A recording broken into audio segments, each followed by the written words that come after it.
नमस्कार दोस्तों, जय श्री राम, हर हर महादेव। आप सबका एस्ट्रोलॉजी क्लासिक रीडिंग में स्वागत है।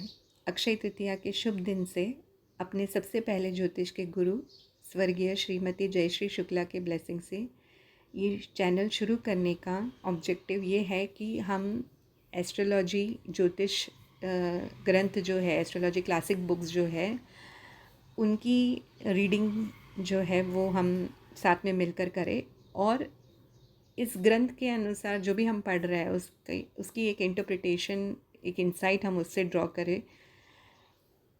मेरे टीचर का ये कहना था कि ज्योतिष ज्ञान कभी रुकना नहीं चाहिए, वो स्प्रेड होते रहना चाहिए। और क्योंकि उनको बुक्स पढ़ने का बहुत शौक़ था, अपना वो खुद इंटरप्रिटेशन बनाते थे, उसकी नोट्स बनाते थे, इसीलिए इस चैनल के माध्यम से मैं वही कुछ ऐसा ही कुछ करना चाहती हूँ जो उनको बहुत पसंद था। क्योंकि मेरे लाइफ में एक ऐसा टाइम था जब भी मुझे ये श्योर नहीं था, मैं बहुत कंफ्यूज थी ये सोचकर कि मुझे ज्योतिष कि जैसे दिव्य ज्ञान को सीखना चाहिए या नहीं, यानी मैं ज्योतिष ज्ञान सीखने के लिए कैपेबल हूँ या नहीं। तब मैंने ये मन ही मन सोचा कि और ईश्वर से प्रार्थना की कि अगर मेरी ये नियति है कि मैं ज्योतिष सीखूं तो मेरे जीवन में एक गुरु आएंगे।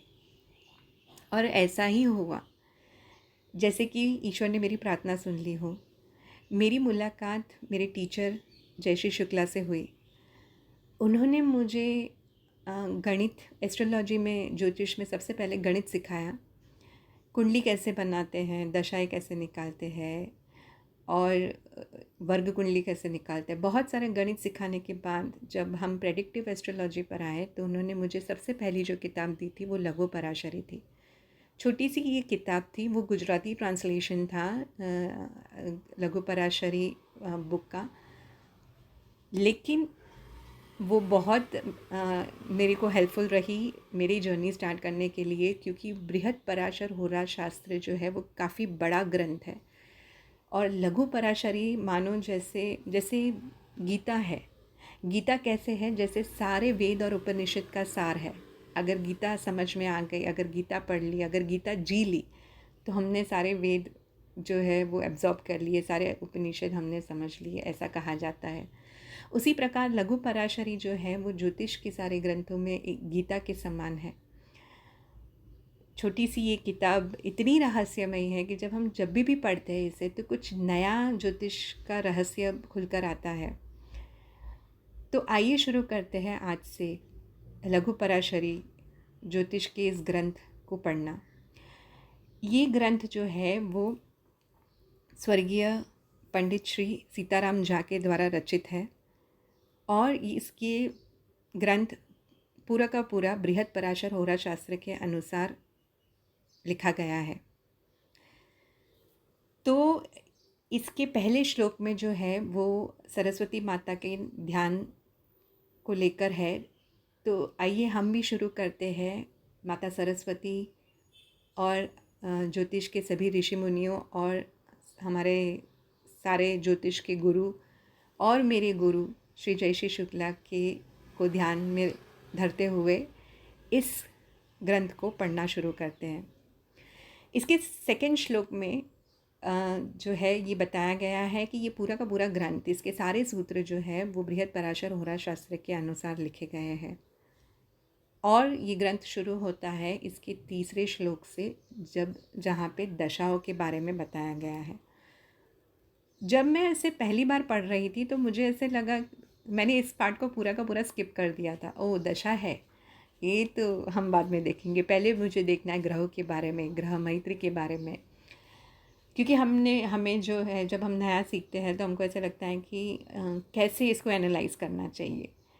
लेकिन जब मैंने उसको दूसरी बार पढ़ा तब मुझे लगा कि कुछ तो रीज़न होगा कि जो उन्होंने दशा को पहले लिखा है और बाद में ग्रहों के बारे में उन्होंने डिस्कस किया है अपने ग्रंथ में।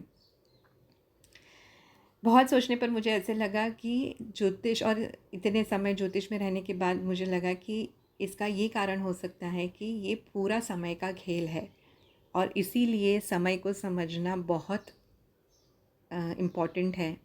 और शायद इसीलिए उन्होंने समय की गिनती, दशा यानी समय की गिनती, आपके जन्म से आपकी मृत्यु तलक की समय की गिनती को उन्होंने सबसे पहले श्लोक में लिया है।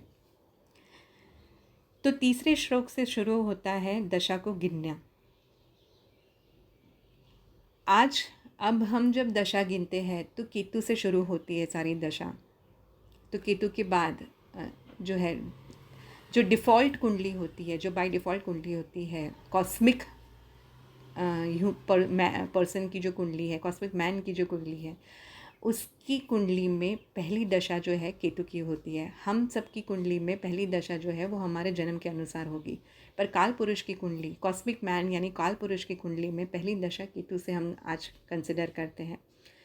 पर ऐसा पहले नहीं था। पहले जो है दशा की गिनती कृतिका से शुरू होती थी, जो सूर्य के नक्षत्र से, सूर्य का नक्षत्र है, यानी समय की गिनती सूर्य से शुरू होती थी। और ये सही भी है कि सूर्य हमारे कॉस्मिक पिता है। तो जब मैं इसको पहली बार पढ़ रही थी तो मुझे ये दशा सीक्वेंस याद रखने के लिए मैंने एक छोटी सी कहानी बनाई थी, जिससे मैं इसे याद रख पाऊँ। क्योंकि ज्योतिष में इतना सारा पहले मेमोराइज़ करना रहता है, इतना सारा याद रखना रहता है, और हम इतना सारा लर्न नहीं कर सकते। तो इसीलिए हमारे पास दो ही रास्ते हैं। एक, हम उसके लॉजिक को समझ लें। दूसरा, हम उसको लेकर कोई कहानी या हमारे जीवन की किसी घटना से जोड़ दें तो हमें वो आसानी से याद रह जाती है। तो दशा के इस सीक्वेंस को, जो सूर्य से शुरू होती है, उसको मैंने इस प्रकार से एक स्टोरी बनाई थी कि सूर्य और चंद्र, सूर्य जो है हमारे पिता है और चंद्र हमारी माता है। तो सूर्य और चंद्र, सूर्य के बाद आते हैं चंद्र, तो इन दोनों ने मिलकर एक दुनिया बसाई। और फिर इस दुनिया के रक्षण के लिए आए मंगल ग्रह। तो ये स्टोरी जो है, इसमें हर प्लैनेट के स्वभाव के अनुसार हमने ये बनाई है, सो दैट हमको, जब हम प्लैनेट्स के बारे में भी जब हम जानेंगे तब हम इसके स्वभाव से रिलेट कर पाएँ। तो मंगल का काम था इस दुनिया की रक्षण करना, क्योंकि मंगल जो है वो सेनापति है। लेकिन इस दुनिया में एक बार एक बहुत बड़ा धुआं सा उठता है और कहीं से एक काला जादूगर राहु आ जाता है। लोगों को वो माया में वश कर लेता है और सब जगह पर एक इल्यूजन सा फैल जाता है, जहाँ पे सब लोग अब माया से ग्रसित हो जाते हैं। और तब आता है गुरु का ज्ञान। गुरु का ज्ञान है हमें प्रकाश की ओर ले जाना। और जब गुरु का ज्ञान मिलता है तब हमें समझ में आता है कि जीवन भी एक माया है। लेकिन वो समझ जो पढ़कर या सुनकर आई, उससे हम बहुत देर तक प्रभावित नहीं रहते, वो हमारे भीतर तक नहीं उतरता। और इसके लिए हमारे जीवन में एक प्रैक्टिकल टीचर आते हैं, जो है शनि। वो हमारे जीवन में ऐसी सिचुएशन खड़ी करते हैं, ऐसे एक्सपीरियंस हमको देते हैं, जिससे हमको प्रैक्टिकली समझ में आता है कि ट्रुथ क्या है। और जब हम ये समझते हैं और जब हम ये रियलाइज़ करते हैं कि ये सब कुछ जो है वो जीवन एक लीला है, जब हमको ये सत्य समझ में आता है, तब हम जो है बुद्ध के द्वारा हम उसे हमारी वाणी के द्वारा प्रकट करते हैं।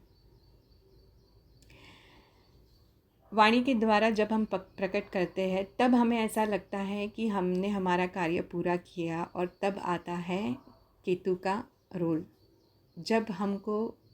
जब हम इस सभी एक्टिविटी से डिसएंगेज हो जाते हैं और हम शुरू करते हैं भीतर की यात्रा। और भीतर की यात्रा शुरू होती है भोग से योग तलक जाने की। तो शुक्र जो है वो अंत में आते हैं, क्योंकि भोग से ही योग की शुरुआत होती है। इस प्रकार मैंने इस सारे ग्रहों की सीक्वेंस को याद रखा था। सूर्य, चंद्र, मंगल, राहु, गुरु, शनि, बुध, केतु और शुक्र। आसान है इसे याद रखना। सूर्य जो पिता है, चंद्र जो माता है, मंगल सेनापति है, फिर आता है काला जादूगर जो है राहु, गुरु उसकी माया से हमको बाहर निकालते हैं, शनि हमको एक प्रैक्टिकल एक्सपीरियंस देते हैं, जब हमको ये विज़डम मिलता है तो हम बुद्ध के द्वारा हम ये लोगों के साथ शेयर करते हैं और फिर हमारी यात्रा भीतर की ओर होती है। केतु को जब हमारे जीवन में उतरते हैं और वहाँ से शुरू होती है एक भोगी से योगी बनने की यात्रा। आज इतना ही। Thank you so much.